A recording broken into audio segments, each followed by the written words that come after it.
நண்பர்களே, ஒரு மகிழ்ச்சியான செய்தி. திருச்செந்தூருக்கும் சென்னைக்கும் புதுசாக வந்தே பாரத் எக்ஸ்பிரஸ் விடப்படுறத ரயில்வே டிபார்ட்மெண்ட் கன்சிடர் பண்ணிட்டு இருக்காங்கன்ட்டு மத்திய அமைச்சர் திரு எல் முருகன் அவர்கள் அறிவிச்சிருக்கிறாங்க.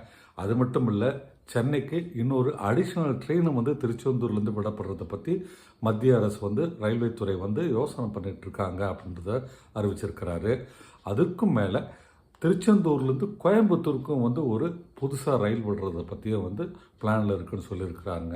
பார்த்தீங்கன்னா தினந்தோறும் 40,000க்கு மேலே பக்தர்கள் திருச்செந்தூருக்கு வராங்க. சுப்பிரமணிய சுவாமியின் அருளை பெற்று செல்கின்றாங்க. இப்போ நம்ம சென்னையிலேருந்து பயணம் பண்ணி திருச்செந்தூரில் போயிட்டு முருகப்பெருமானை தரிசனம் பண்ணணும்னா ஓவர் நைட் நம்ம ஜேர்னி பண்ண வேண்டியிருக்கு. அடுத்த நாள் ஒரு ரூம் எடுத்து குளித்து முடிச்சுட்டு சுவாமி தரிசனம் பண்ணிவிட்டு அன்று இரவு புறப்பட்டு அதுக்கடுத்த நாள் காலையில் தான் சென்னைக்கு வரா மாதிரி இருக்குங்க.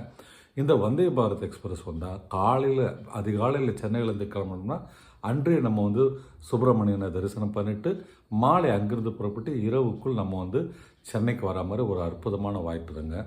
அதே மாதிரி பார்த்தீங்கன்னா நிறைய பேர் கொங்கு மண்டலத்திலேருந்தும் இந்த திருச்செந்தூர் முருகன் கோயிலுக்கு போகிறாங்க. அவங்களுக்கு மிகவும் பயனுள்ளதாக இருக்கும்.